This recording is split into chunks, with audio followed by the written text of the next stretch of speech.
Alright, here we go. Nocturne, the eternal nightmare.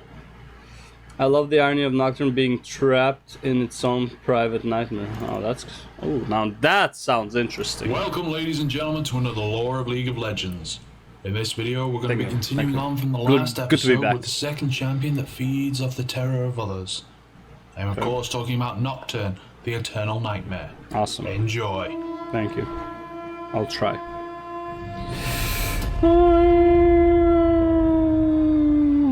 Nocturne has existed at least as long as the human race itself.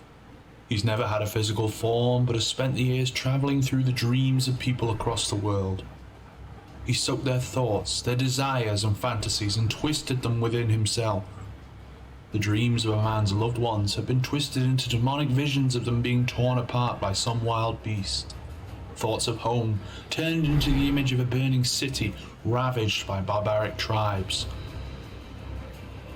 For endless expanses of time, Nocturne has lingered within the illusions created by the frail human mind and caused them to wake up in the middle of the night, screaming, terrified and uneasy.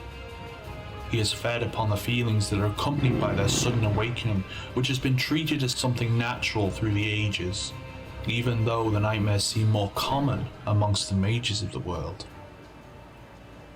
It was believed to be connected with the powers that they had at their disposal.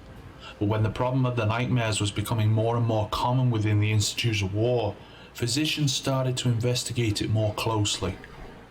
Nobody could find any reason why the summoners had been waking up screaming, unable to fall asleep again afterwards. Some of the summoners began going mad as the night passed by. The reasons had remained unknown until one of the troubled summoners, a field architect, had been investigating the nexus of the twisted tree line. When he approached the nexus, he cried out once and then ceased to breathe, frozen in terror. Seconds later, dark energy arced out of the nexus and formed a being that is now known as Nocturne. Every summoner who had seen the accident rushed in to help contain the physical manifestation of nightmares that stood before them. But he knew who they were. He had seen them in the dreams he had visited and knew what to expect. When Nocturne had been visiting the dreams of mages, he did it because their emotions were often accompanied by surges of magic that Nocturne could feed upon as well. In the process, he had learned more about the League than he could ever want to. Because of this, he now knew why they wanted to capture him. He surged forward towards one of the humans and entered his mind, exposing every nightmare he had ever had. Without any visible effort, he caused the summoner to collapse within himself. Seconds later, he rushed forward again to attack the other summoners surrounding him, giving them no chances of casting any spells. Bodies hit the floor as twin blades cut through. Let the bodies hit the floor. Let the bodies hit the floor. Let the bodies hit the floor. Yeah! Through their soft flesh. Nocturne slew one summoner after another, his knowledge of their techniques leaving them almost helpless against this dark terror. But as his rampage continued, someone had managed to send a message to the League, and more summoners began teleporting in to help with binding the creature of darkness. They were not prepared. Nocturne's physical form had flickered for a split second as darkness covered the whole field of justice. It caught the spellcasters by surprise, which soon turned into terror as they could hear the voices of those that were eternally trapped inside of the nightmare. Their ghostly hands clawed against the robes of the League summoners, devouring them in fear and terror. They couldn't even react when Nocturne approached them, who cut their bodies open, allowing their souls to spill out and join others in the eternal darkness. Only one summoner remained standing, his robes much heavier than those of the usual summoners and decorated with gold.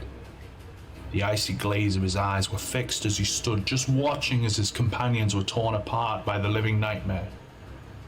He looked impressive, but it was nothing short of a small challenge to Nocturne.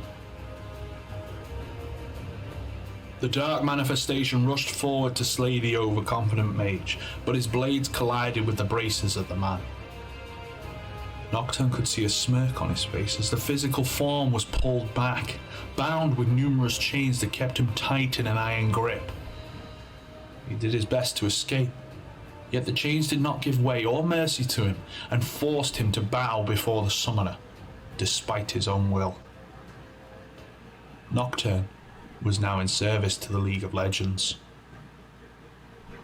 The families of those who had been slain when Nocturne first appeared demanded that he be killed for what he'd done, but this was not even considered an option. The official reason behind the decision was that once slain, Nocturne would be free to return again. But in reality, he was a very interesting catch for the League, and they couldn't just let him go. Nocturne was chained to a piece of the Nexus crystal within the dungeons beneath the Institute of War, his will broken, and is now forced to serve under every summoner who picks him as their champion. This has become Nocturne's private nightmare. Okay. Wait. This, within the dungeons beneath the Institute of War, his will broken, and is now forced to serve under every summoner who picks him as their champion. Oh. This has become Nocturne's private nightmare. The irony, I guess. That's kind of cool. Yep, he got overconfident, thought he could take the Chad summoner, got fucked, now he's a prisoner.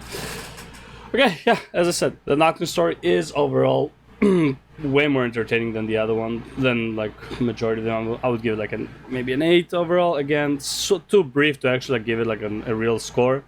But yeah, an abomination that haunts people's dreams and nightmares, thus finds out everything about them. Then the summoners try to capture him. He fucked them up until Chad Summoner came and locked that guy up. You know, it's how it be, man.